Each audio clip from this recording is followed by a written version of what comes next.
My name is Rich Schmidt. I'm here with Gabi Vignes. We're at Anne Amie Vineyards. It's April 1st, 2021. Thank you so much for joining us today, Gabi. Thank you for coming. First question, the most important question to get started. Why wine? Ooh, difficult question. Well, I knew that was coming. But, well, wine is a very noble product, I feel. It's history, it's science, it's art. I don't know, well, a lot of people say a lot of things, but I feel like wine is with other products as well, is a very important product and beverage in human history first. Then why I got into wine is because, well, I'm come from a city.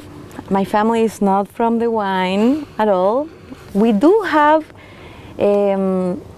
a lot of situations, celebrations in Chile that we will drink more wine.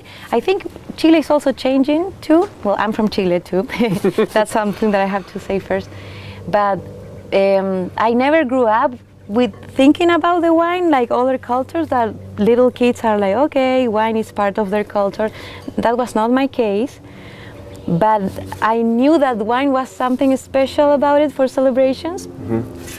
And I never ever thought that I was going to be a winemaker or study winemaking and all that until I went to university, where we have to do agriculture first. It's called agronomy in Chile. What I don't know if it's the same here, or agriculture engineering. I don't know. Mm-hmm. There's different ways to say it. To become a winemaker in Chile, you have to first be an agronomist. So you have the knowledge of the land, the soil, the terroir, climate, everything. So I didn't know that I wanted winemaking. I just entered to this program because I knew that I wanted to be part of the nature, mm-hmm. and be involved with people and the food science kind of. I am very scientific too, so I like all that and contribute with something that is very important, that is food. Mm-hmm. And once in my program, I noticed that creating a fruit or creating a food, which is very important, was not as interesting as creating a grape that can grow so different in so many different places, and it could be so diverse depending on where it's grown, who did the job, the people around this, like more like the community. It's a very like community product as well. It's not just an industrial. It could be made industrially too, but even if it's made industrially, it's a piece of land that single parcel will provide something unique and specific. So when I was there, I was like, well, if I'm gonna go to the fruit production, why I'm gonna grow apples to get like a size and a color for a place that they wanted like that? Maybe it's better to go more like to a creative area and create a product that can be very diverse.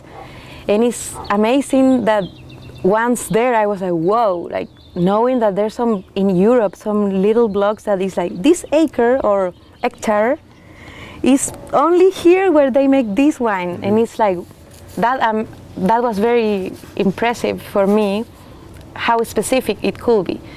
And also, I think there's no wrong ways to make it too. There's like, you could do a lot to the wine or do nothing.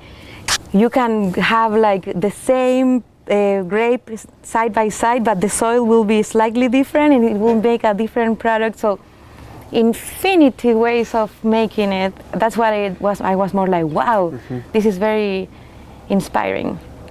So that's why I got into it. And I feel like, well, I come also from a country that is important, the wine. So I saw that it was potential. Then I started traveling a lot. So I never knew that I was going to travel, but then also the wine allows you to go places. So I always say to people that wants to study that, I'm like, it's good to travel. Like, it's not like other careers. Some other careers you cannot do much that. Mm-hmm. But I don't know, I liked it because it grows in some areas in the world, in a lot of places in the world, and it could be the same grape, so different to the other. So that's something that for me was very interesting. Well, that's, I think, what I got into wine. And then I never drink too much wine until I was older, but my family and I knew that was important for the celebrations more. And that also put me more like, this is good. We can make this a good product and get it better. And that's, I think, what I want to be in this industry. Yes. So tell me about the education. Obviously, it's a different educational process than many American winemakers would go through. So tell me about the process of education, and then after the agronomy part of it, what's the next step? Okay. So, well, because I know that there's a lot of chemistry winemaking, and then later I knew that there's other ways to be a winemaker. Like, I know that other countries you can do like a 2-year chemistry degree, which that doesn't mean you are better or worse than my path. But the one that I took in Chile, in Universidad Católica de Chile, they were like trying to put us more to understand the land and the climate, and that's part of what I like this too, because it will be different wherever you are. And they make you understand, like I had a lot of biology and physiology things to really understand how the flavors and all that is made. And once from there, my last year was basically chemistry and tasting and all that. And that's how it is in Chile. So it takes 5 years to be, and then we have a little community over there, and to be part of these like winemakers, you have to do a test to prove that your knowledge and all that is good. So all places have their communities as well, but that's how really is in Chile. And I like because it's very integral, can you say that? Or complete, I will say, with having both sides, like the land, agriculture, viticulture, and then going to the chemistry part and all that. I, of course, followed more the chemistry part then. In my experience, my work experience has been more the chemistry part, and I don't remember exactly everything from viticulture, but I do have all the tools and the resources to and understanding about that, and that's what I like from the Chilean program. And I'm sure all the Chilean winemakers, they all pass through that, because there's nothing without the agriculture part. Yes. So what was your next step then after that? So after that, well, I like to study. I like research and all that. That's something that it's always motivated me a lot, and keeps motivating me. I try to be very science focused and push to the limits of the knowledge as possible. So I wanted to keep studying.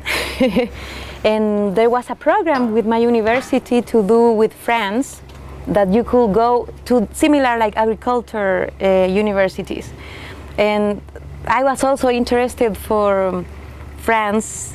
Well, I know there's a lot of great places in the world, wine regions to go, but I was also like personally interested because of my last name, my mother's last name, that is French. So we are not close to French families, but we believe it's from there. So I was always very curious about the French culture, their language, and all that. And when I was already involved in the wine making, I was like, well, the French people are very, it's tradition there. So I was like, okay, I'll try to find how to get more into it, and also for the culture, more than just the studies. And that's something that I like about wine. It shows culture too, what is around the place that a grapevine grows and where the wine is made. So it's history again. So I applied to a double diploma with this university in Angers, France, that makes like, it's similar to where I studied in Chile, but they provide also like master's degree. So I kind of finished my studies in France and went to this program that was more focused in viticulture as well and winemaking. Mm-hmm. And I wanted to go first for 6 months only, like just to, okay, I'm gonna learn French, and then I was like, whoa, this program is so super good. And I ended up being like almost 3 years in France. And actually, I was fluent in French first than in English. And then I had to do a lot of English things, and I was like, oh. I was learning English before and then French, but well, whatever. Now it's getting the opposite. Like my French is going good.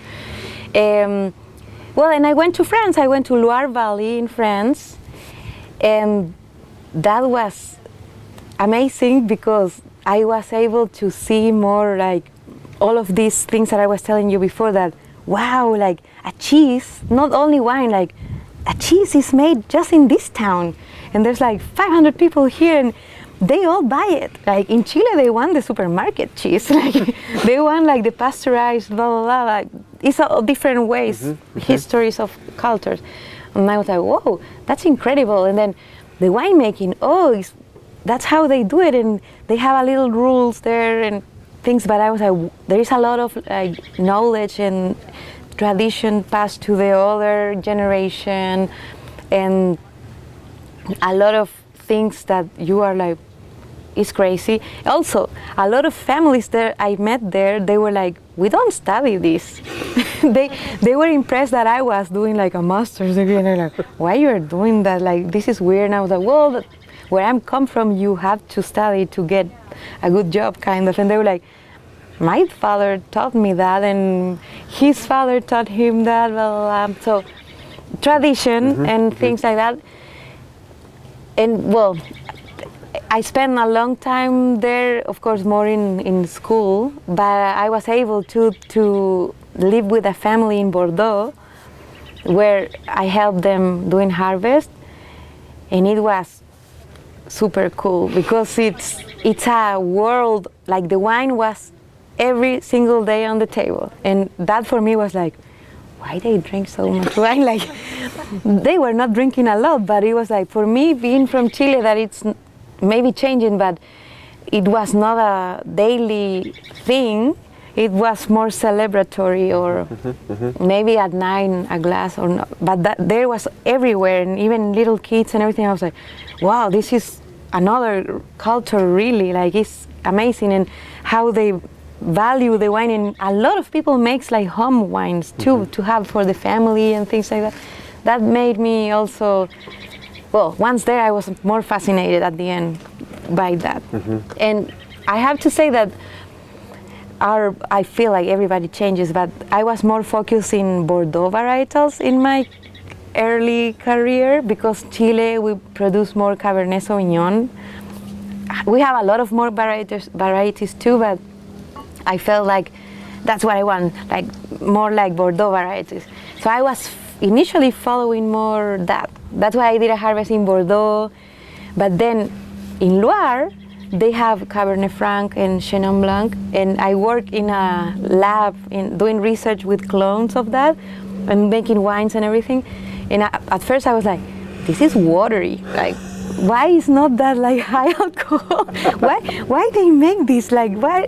And that was opening my mind. And then living enough there, I like and appreciate most kinds of wines, and I like it, but I'm more in the cool climate and lighter bodied, more elegant wines. That was funny how I went on my journey of tasting wines too. So yes, that was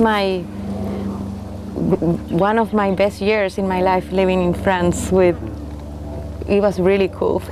Yes, and exploring, of course, learning. Did you have an idea in your mind at that point about what you were going to do after you were done with school? Well, not really. I think nobody does much. It's hard, but Well, first of all, like I went out of Chile, I demonstrated that I was like, oh, I lived in another country and I learned a language and all that. So first, my first interest was to travel. And I always try to find places that I will be interested for the wine style, or a place that I was like really liked. I've tasted wines from them or following that, but one of my first goals was to travel. That's what I did for maybe 5 years. maybe around 5 years. I started like traveling, and as you probably know, it's very simple to travel in this industry. You can do, if you want, you can do 4 harvests in a year, which is a little too much, but it's possible. And I have still a lot of friends that are doing that. I always wanted to discover something new or learn something new in my travels, but also I was like, okay, I've been here, like kind of like checking boxes to get more knowledge and also be able to travel more in places. So that was my first idea.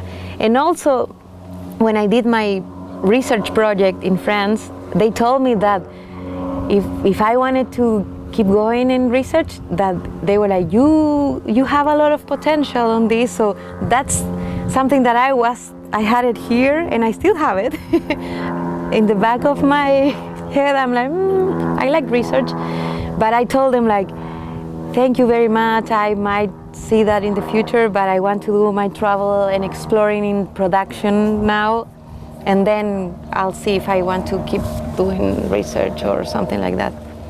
So that's what I did, travel. Where did you go? Well, I first went to New Zealand. First, from there, I didn't know yet that I liked cooler climate. I knew a little bit from the style, but I was still a little convinced about the Bordeaux varietals and following Syrah as well a lot. So I went to New Zealand first, and I was already with the bag of traveling, so I was like, okay, where's next? Like 2 months, where's next? Trying to do the most of this. And I met so many great people and everything, and people that are also in the business. It's not just like backpackers. Well, you meet a lot of backpackers too, but also a lot of like people from a family that they own a winery, so they will be like exchanging things and that traveling for anyone opens your mind a lot. I think that's something that I will tell to everybody, like try to travel, because that is like the key of getting more, that like this diverse product will make you have more ideas or what other people are doing, and that will make, I think, improvement in general. And then when I was like, okay, I love doing this, I like this, I went to, well, I did a harvest in France, I work in New Zealand, I went to Napa Valley as well, I went to Australia, to the Barossa Valley, and well, I feel like in Australia I decided that I wanted more cooler climates, because I was like, I love Shiraz, I love it, I still like it, but after 2 months only drinking Shiraz, I was like, I'm a little bored. And nothing wrong with Shiraz, I love it too, but then when I went back to New Zealand, I did a few harvests in New Zealand. I followed more like Central Otago, where I knew that Pinot Noir was one of the varieties that I liked the most, one of them. And then I was like, okay, that's what I'm gonna start focusing, not like jumping around and everything. So then on my second harvest in Central Otago, like I'm gonna say how I came to Oregon. It was love for Pinot Noir and love, both, love and love. It was, I met my now husband in New Zealand, working harvest. And I was on my peak of traveling. So I was like, then after this, I'm going to Australia again, and then I'll go to Portugal, then I'll go back to Argentina, South Africa, blah, blah, blah, blah, blah. Like, and in like immense list that I still want to go. I would love to go. But then I met him and he was like, well, Gabi, I'm from Oregon, and Oregon has what you are following. And I was like, well, and I give a lot of my decisions in life, of course, I made them, but I give a little of like destiny, like what the destiny will tell me. So I say, well, okay, let's try. I'm gonna apply to Oregon. I'm gonna see if it works, and then I will see if my relationship works too. And everything worked. I applied to Anne Amie as an intern in 2016, and I actually applied late, so I was not very I didn't have a lot of hope that it will work, because it's a lot of work for getting a visa. I think I have a master's on getting visas too. Like all countries I know all the bureaucracy in the countries. And I have to say that this country is complicated and it's expensive too. But at least it's organized. That's good. And so I was like, well, this is not gonna work. This is not gonna work. And I applied very late, and Anne Amie worked out. Like I had my interview and everything, and everything worked out very well. And of course, I did just a harvest, like from late August or early September through November, Thanksgiving. And my relationship was also going well. So then I went to Chile, and then I was like, well, I liked Oregon. So that's when I feel like it started more. In 2017, when I came back, I feel like that's when I really arrived, and I was more like, okay, I'm gonna stay, I'm gonna try it out, I'm gonna see if I can stay in one place for a little longer. Because my life was in one suitcase, 20 kilograms or 50 pounds or 23 kilograms. And I love that style, but there's some good stuff about staying in a place too. So yeah, that's how I came here, and now I'm here. So before we get on to the Oregon part of the story, I'm curious about, during those travels, that's a lot of different places to see, it's a lot of different styles of wine, a lot of different, tell me about, you mentioned kind of how your palate changed. I'm curious about also how your style and philosophy changed. Like what wines attracted you, and what, as you saw yourself making wine or growing grapes, what you sort of saw yourself doing at that point? Yes, well, yeah. Well, of course, as we all know, there is like the old world and the new world of winemaking. My studies are mostly from the new world, and my travels were more on the new world in general, like if we calculate. So I feel like to have also some experience and studies in the old world, that we call, put me like in a middle point of, okay, like I know how to make new world wines and how traditions, of course I don't know all the traditions, but I know how more or less are things. So that put me more like, okay, what can I get from both sides? I don't want to pick one. But, well, of course I said I changed my palate a little bit, traveling and everything. But I think that everybody has that, except maybe if you stay in one place, maybe you'll be more focused on what grows around you. But I think my travels gave me a more open-minded on this, that knowing that there's no one way.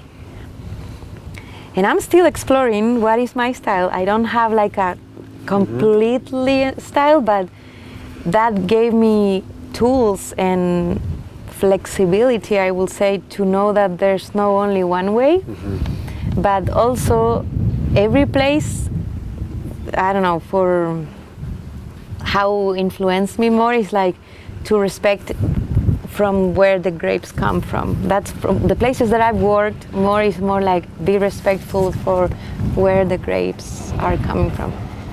And yes, now I'm more focusing in cooler climate wines, but that doesn't mean it will change in the future. Maybe that's what I think it brought me, like to be very open to new things and new ways to do things and experiment and have creativity as well. Yeah.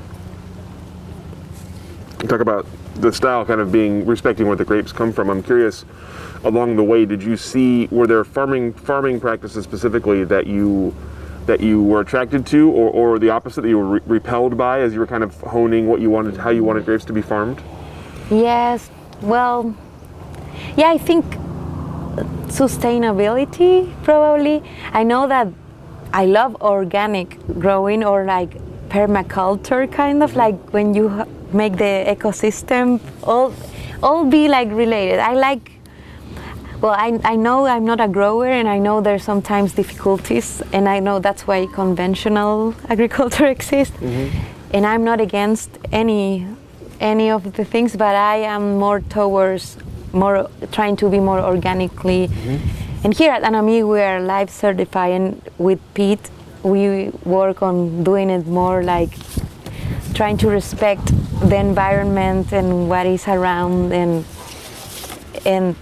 to hopefully organically, like I think it's possible to do it organically. That will be more my style. But I know sometimes it's difficult to do things like that. I know that the agriculture in general, because I also had other crops I studied, sometimes you have diseases, sometimes you have things. So I know it's something that is changing and is getting better and better. I think I will go more for sustainability than conventional. Yes. So in all those travels, I imagine there's some pretty interesting stories from your harvest days. Were there any stories that stand out in your memory of either ones that were interesting or funny at the time, or ones that you kind of look back on now and think like that set me on a certain path, or that changed my mind about something? Well, comparing, like talking again to the new world and the old world, like in New Zealand I worked in a place that they will bring like big trucks with grapes, and you will be like, I was in charge of the presses, so I was having a lot of fun. It was great, but then it's like, wow, it's not like very detail focused. It's not that it's good wine too, but it's different. So, in contrast with what I did in France, for example, I helped more in the cellar, but at the beginning there was nothing to do in the cellar, so I worked with gypsies. That is, I think, is my most funniest. That my French level wasn't very good at that point. They were like correcting me all the time. I was like, oh no, and they put me to work with gypsies speaking French, and I was like, but community again, like it was a small group, but they were like, we could not communicate very well, and it was smaller, of course, than maybe in New Zealand, that they will bring the trucks. But having those two experiences, I was like, wow, it can be very different depending on the size, of course, and the place. But I like it. I think I like it more like smaller. Yes. So you mentioned after having been a lot of different places, applying to Oregon and then coming back to Oregon. So tell me, first of all, I'm curious about your sort of initial impressions of Oregon and of the wine industry here. What did you think as you got to know it? Yes. So, well, my first experience with Pinot Noir was in Chile, and I think Pinot Noir in Chile is still growing. There is a lot of potential, good sites more in the southern part, like Patagonian side or the beginning of Patagonian side with Pinot Noir. And then my other big experience was in New Zealand. So I had that as a reference first. And actually I didn't know much about Oregon. It's impressive. I knew, okay, Oregon, but actually I was more like focused on Napa. Like it's more well known. I know Oregon is very important too, but sorry to the people. But my like what people will talk to me was more like, yeah, Napa, or yeah, California, blah, blah, blah. And a few friends from Chile were like, Gabi, you should go to Oregon. I was like, but what is that about Oregon? Like not really knowing a lot. And I had a few, I think, in New Zealand once, and I was like, this is interesting. And once I came here, I was like, wow, there is a lot of good quality here. And I was also impressed that it's still a young wine region. How many years? Like 50 maybe, kind of, more or less. And all the potential and how the people has done in the past, like with the pioneers, of course, and all the people that are working right now to bring up a good product, like quality, and in all levels. I feel like still is small industry here in Oregon. Maybe some places are growing a little more, but to keep the quality for Pinot Noir, and that means the site. Like that means there is a lot of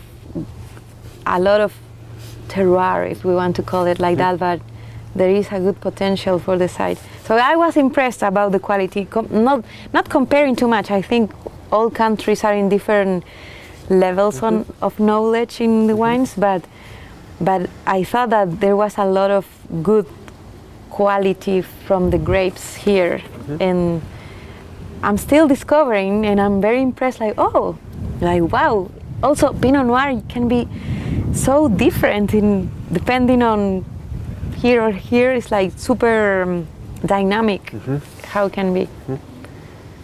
So yeah, it was a good impression. So that's why also big part of that I wanted to work more with Pinot Noir in Oregon. That is, I think it's still growing, so a lot of potential for that. So tell me about your first experience at Anne Amie once you went to your harvest job here. What was that like? What was your first time working in Oregon like? I found it, well, it's always hard work, harvest, but I was like, everything's little. Like I was like, tiny hose, tiny pump, and we are busy, of course, all the time, but I've had some places that I will get fit. Like I was like really running around and everything, but I was like, wow, here, well, you can really focus and be detail oriented. If you want to, of course, you can do that, or you can follow other ways too.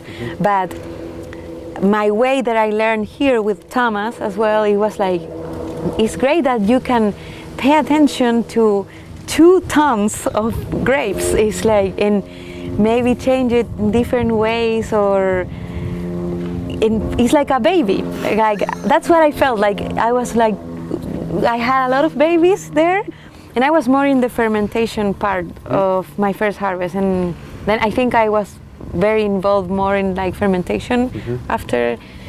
And I was like, this is awesome. Like, how can you be that detail oriented? Because in Chile, there are small places, but still we have big wineries. So you, of course, you pay attention, but sometimes it's like a big tank, and it's like, okay, let's make this happen, or you have to keep rolling it. And my appreciation with working here at Anne Amie, at least, was that, wow, you can really focus and make little changes and work and be detailed on the wine to make it better, or make it in this direction or that direction.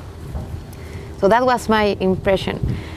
And I actually, after coming from Australia, that was really hard. I thought that was the easiest harvest that I ever had.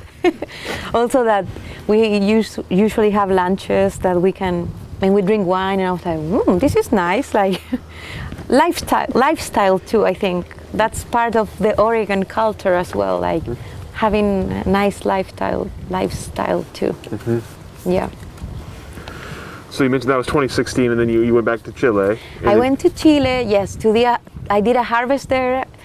I haven't done too many harvests in Chile, but by coincidence, well, my second harvest I wanted to do in Pinot Noir, but the first one I was in Casablanca, which is cooler climate. That was my very, very first harvest, and that's how things are. I don't know how, but my 2 harvests in Chile, it was with cool climate varietals. And now I think it's like, wow, impressive, because Chile has more Cabernet Sauvignon, and there's a lot more wineries there, so I like that I took that. After that, I wanted to come back to Oregon with my spirit of experimenting and knowing I wanted to maybe go somewhere else. And I did apply to other places too, to try it out, but then I was like, why if I come back to Anne Amie and try to extend my let's do more. So I talked to them and I was like, oh, hey, can I come back, but maybe be like the extended intern? And they were like, yeah, let's think about it. But at the beginning, they were like, yes, we want you back. We like you, Gabi. That will be awesome. So that's how it started. I started like, okay, I'll be back as an extended intern. And then, of course, sometimes in the winery, there's not a lot to do, so I will have to leave. And of course, for my visa, sometimes wasn't possible, but they started giving me hours in the tasting room too, when I was getting the extended intern, more extended intern, more extended intern, until I was covering my 2 months maybe that I was not in the cellar, doing tastings, and a few weeks that I had to go to Chile. So at the end I became a full-time without being a full-time. And I was like, okay, so. And it was funny because nobody knew. I was always the extended intern. And they was like, well, you actually work more months here. You are not an intern anymore. And yeah, then I was more involved in all aspects of winemaking. Of course, not making decisions, but very closely working with Thomas. I'm very grateful of how he did his work with us, trying to involve us all the time in every aspect. And of course, I learned a lot from him being here. And it was very nice that something that I like also from here is that some other places, the winemaker is up there and in an office, and they will taste wines. But here, with Thomas at least, and from what I've seen in other places, is very linear. Of course there is one person that makes the decisions, but they are all involved in this, and that's something that I like from here. And I was like, okay, I can keep doing this.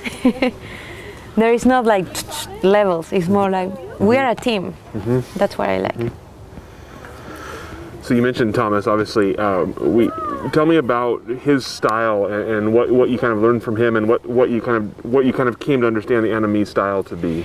Yes, so, well, Thomas' style is he always will say, and I agree, it's acid-driven Pinot Noirs or wines in general, respecting the soil, the site, and trying to make elegant wines, and with a lot of good flavors in it. So I know his style. I have a lot of my own ideas as well, but I want to try to keep for now because I feel very new in this still. But I like his style. I'm so curious and motivated about sites and soils. I've been reading more about soils, and I don't know if you know, but there is a Chilean that has a PhD on terroirs, Pedro Parra.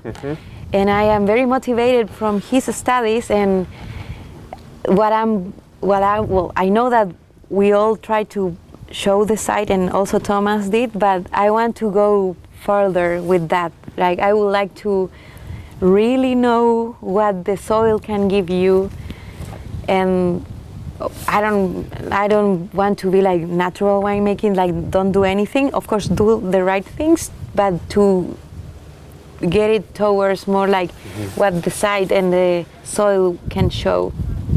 And it's still a learning experience for me. well, I think for everyone life is a learning experience, but I'm motivated for that right now, to learn more about that.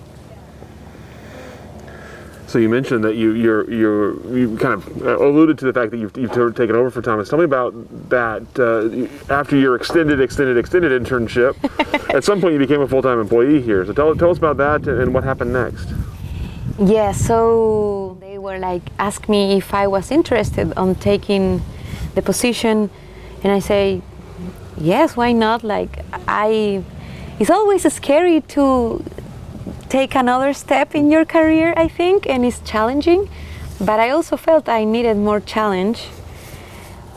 Maybe I'm taking a big challenge, but I think I have the tools, and I am if I don't know something, I will go and look for the answer. And I had Thomas that taught me a lot of things too, and I know he's a good friend, and I know that also this community is very good, so I am excited for what is going to happen, and I accepted the position because I always like to push me to learn, and I like adventures, I like traveling too, so yeah, it's an adventure. I'm happy to take it in my life. This is all a learning experience, and of course we don't know what's going to happen tomorrow, but it's a learning experience. Like today I'm doing my best that I can do and keep learning. That's an evolution. Yes. When you were offered the job and you were thinking about it, what did you see as the challenge? What were the complications for you? What concerns you the most about taking over? Well, first of all, I was never been in a managing position. That was my first, more like, oh, can I do this really or not? Like, I feel like maybe everybody has that. But I know that when I have a problem, I look, okay, what I have now to solve this with the best that I can do. So, okay, of course, managing was one of the challenges, but also more like, okay, Gabi, now is your time to put something from you into this. So I've been thinking about this all the time, but I was never too much like, okay, now. And I don't know if everybody's ready to start doing this, but, or maybe having the tools is just like, do it, but more like what I want to contribute to this community, and also how can I make it be part of the community, but also show what is my style in this and the place that I am in, because I don't think it's only one person doing it. It's a team. So how can I make it also a community? How can we from the vineyard to the people that help bottling, everybody, how can this be part of for the bottle of wine that you're drinking? That's more like the challenge. I'm more like, how can we make it more diverse and also more like community, and how can I contribute from that? That having this position was more like, well, maybe now I have more possibilities to make that happen. So I'm very new on this, so I'm still thinking how I want to do things and learning about.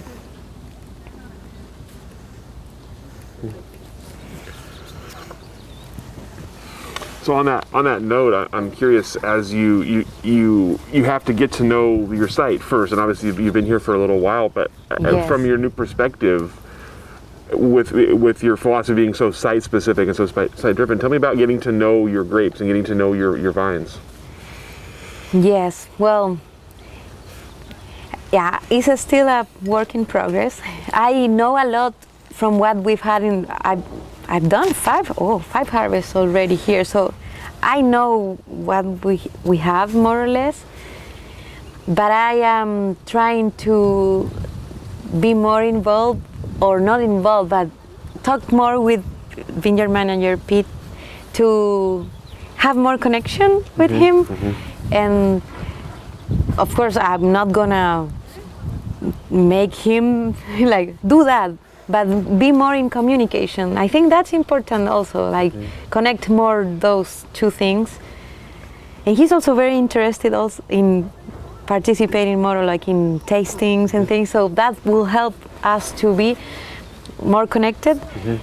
And well, of course, going out there sometimes and talking to him and seeing that will make me learn more about the sites and how can I express it. But it's a work in progress. I know a lot about what the soils we have and the clones and everything, but still I'm learning more about the terroir and how a soil, what's the typical, that what can provide and everything. Yes. So as you look ahead then for yourself here and for Anne Amie, what do you anticipate it looking like in the next few years? What do you anticipate the wines coming out that you're working with being different or being the same, or what do you anticipate your role evolving to be? Yeah. Ooh, that's difficult. Yes.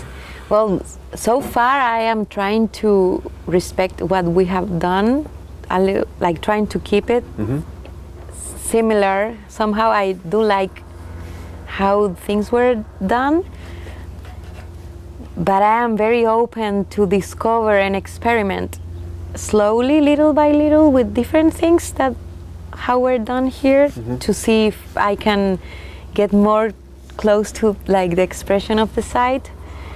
But I don't know how. I don't have a clarity on that, because yeah, it's hard to say. I'm very open to experiment, to maybe, I think, well, Thomas also did a lot of experimentation. That's great, because I was able to learn a lot from him too, but I am willing to think more about how can you make it more like site specific and experiment slowly, but I will respect also what we have done here too. Those are great wines, so I don't want to be like, okay, let's change it all. I really appreciate all the work that we have done here, and I'm happy with that too. So if there is any change, it's gonna be something that I still don't know that is coming. You talked about 2020 and the challenges of 2020 for you. I'm curious first about the pandemic and how it affected your wine life and work here, and how you see how things have changed and how you see things coming out of the pandemic. Yes, well, pandemic affected everyone. For us, we went for four people working permanent to 2, so of course well, that's now what is happening. We have also less wine that we produce in 2020 just for changes. We don't have the same vineyards and everything, so it's very different, but also I feel like it affected more tasting room, like the flow of what we were used to it. I saw and I was like, wow, it's a little complicated to make all of these things that we were used to it. And talking to the front of the house people, like trying to sell the wine and still keeping up with all that, very challenging for them. From our side, because we have a big area in the back, we could keep working and be with social distancing. But there are some challenges, like harvest was hard. We had to be with masks, even like in protocols and everything, or bottling. You have to have people close by, but I feel like everybody has been very innovative and creative to make things happen anyways. Like the restaurants are crazy how they are trying to be there, like, okay, we'll do whatever we can. So we are also trying to be more creative and taking care of this, and I have a lot of hope that this is starting to change with the vaccine coming out, and the climate, of course, and more people will get vaccinated, and it's been difficult in all aspects, but also emotionally, because sometimes it's like, well, we cannot do a lot of things. Like, yes, so far for my work, it's not changed too much, but my environment, it's been changed, and you can see it's been a struggle. But we are here, and we are gonna do it well. Yes, everyone probably, yes. I like that. Positive. Positive, yeah. exactly. I like that. Obviously, the other part of 2020 was the fires at harvest. So tell me about the harvest experience for you this past year. Well, to be like the first harvest without Thomas, he was like, I talked to him, and he was like, "Oh no, Gabi, I'm so sorry. Like, this is terrible." But well, so for me, this is something. Of course, was terrible. We had all around the valley, we had smoke, and we had different levels of affected, maybe one's less, one more, and it was even more challenging.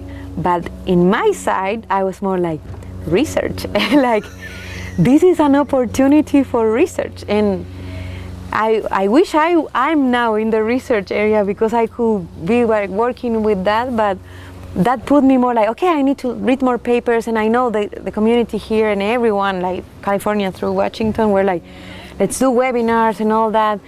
So knowing that it's bad, and I know there are some solutions to it, and some blogs were not affected as much, and like there's ways to get away with this and do well.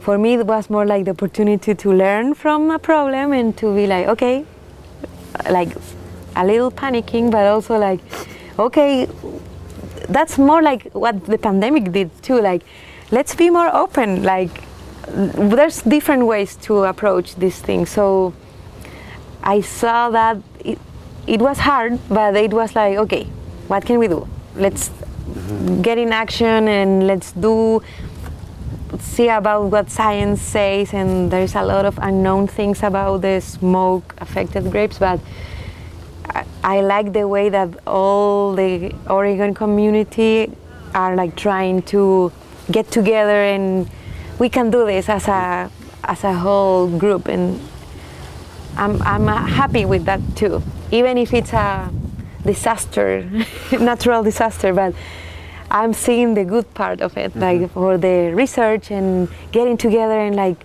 talk about it, and hey, this is, I found out is good for it, or this is bad, or things like that. So I'm seeing again the positive side of this part. So as you look ahead then for yourself, what is your wine career going to look like? What are you thinking for yourself for the next 5 or 10 years? Ooh, wow. I don't know. It's very hard question. I don't know, because 6 months ago I was like, I don't know where, if maybe with my visa I will have to come back to Chile. So things are, to be honest, I have no idea, but I do, of course, involved in winemaking. I like all areas of winemaking. I like also like the business too, like the marketing. I'm more like a scientific person, so I feel like I do better in production, so I see myself in production. And now that I am like a new winemaker in a place, I'm sure I'm going to discover more things that I love about it and that I don't like about it maybe, or maybe I will like everything.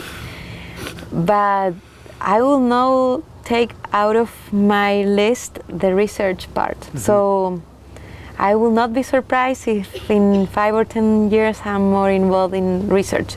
And that could be working in a place and bringing like researchers to help out with that, or just fully in research, because that's something that it always interested me, and I think I need to do it at some point to take it out of me and be like, okay, yeah, I'll come back to production, or I really like it. So that's I don't know what I'm gonna be doing, but those are my interests. It's like science and research and wine production as well. So, and hopefully here in Oregon. I think I'll be here in Oregon.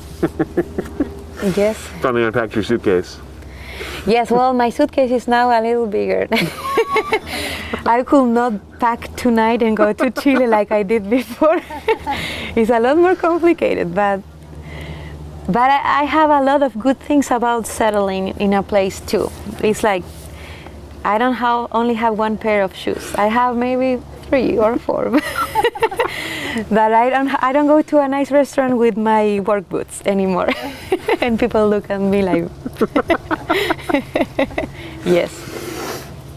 And what about as you look ahead for the Oregon wine industry in general? You mentioned kind of what your impressions of it have been, and what does it look like in the future? What's happening to Oregon wine?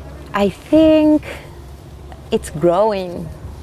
That's what I think. I see growth. I see a lot more people interested in a lot of new wine. Like sometimes we are driving around, it's like, is that vineyard new? Like, wow. And I can see that from the area and like other places with climate change, that here is going to, well, climate change is here too, so it's a challenge too, but there's still a lot of land that can be planted here, and I believe that is great soils and sites for grapevines. So I see a lot of growth. I do like how it is right now because there is a community and there's not too many big wineries. So I'm hoping that there's not gonna be a lot of like massive places. I'm not against to that, but I want to, if that happens, I want to keep the community. I would like that to keep the community. But I also see a lot of like, I have friends that are making wines in very small labels and still new small like garage wines. And there is like the natural winemaking too. And so I like the diversity. I think it's growing and it's getting more diverse in all aspects, like social aspects and winemaking styles and good quality too. Like it has good quality already, but I think it has a lot more potential to evolve as a wine region. That's what I think.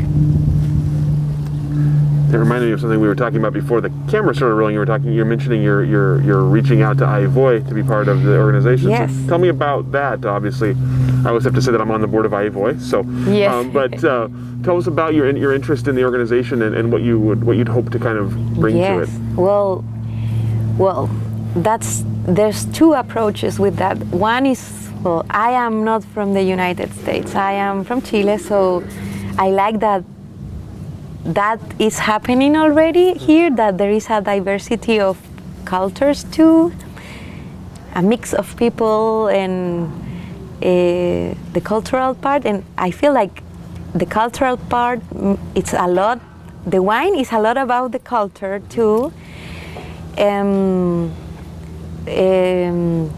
I like the research too, so I like producing a product, and I love the wines, that beverage, but I feel like I can contribute better and do more. And when I find out about IVOY, I was like, like this is all about I'm thinking about, like, and that's why when my friend Julia told me about it, and I knew about it a little bit before, but I was like, okay, when it's time, I'm gonna reach out to them and see how can I contribute.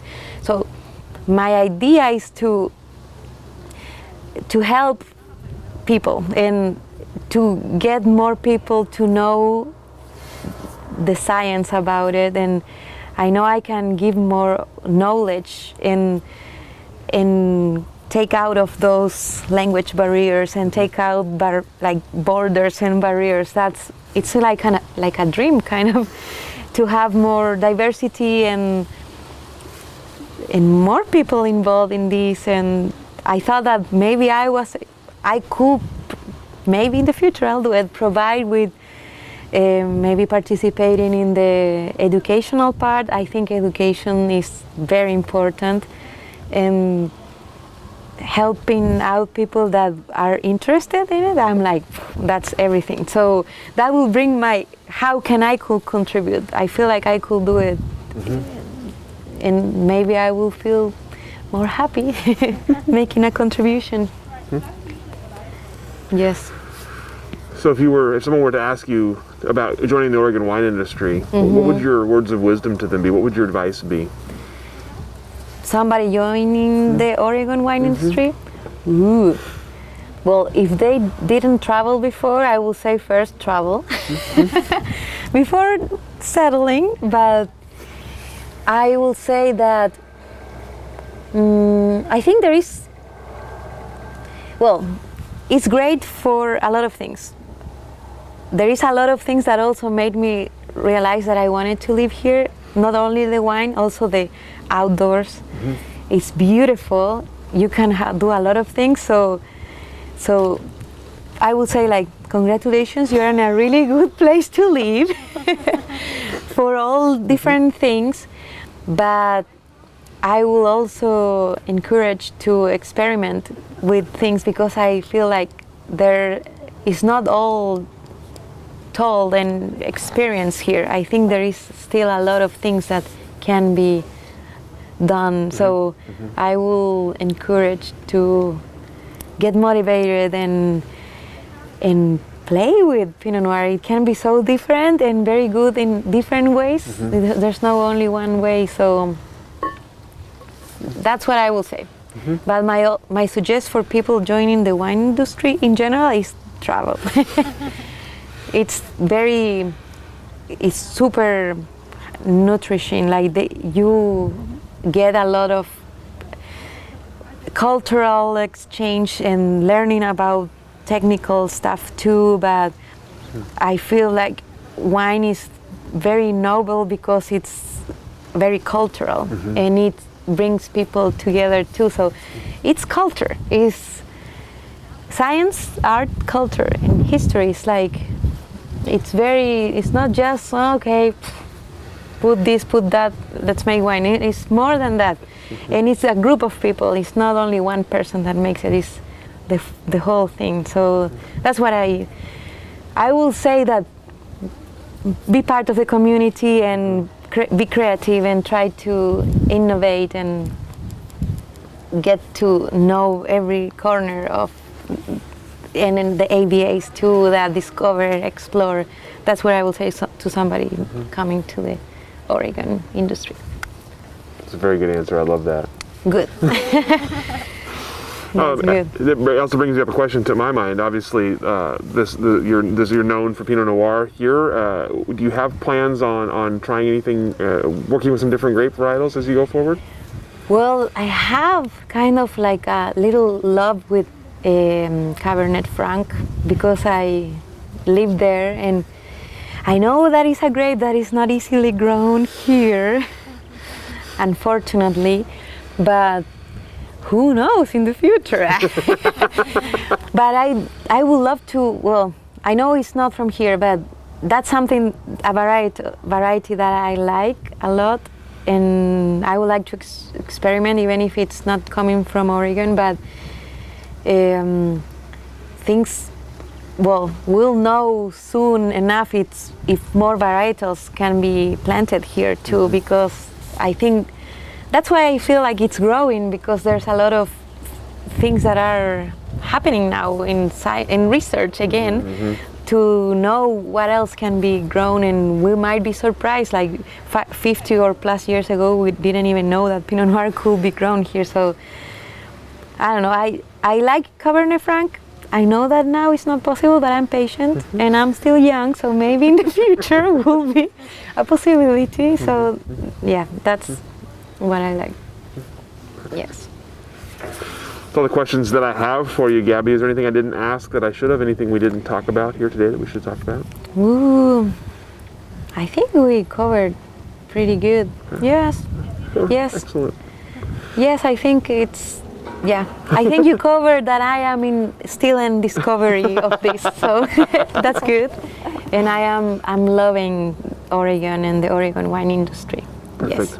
Glad to hear. That's awesome. Really Glad to hear good. it. It's really good. Well, thank you so much for your time today, for your answers and your Yes. stories, and we'll go ahead and let you off the hook. Thank you.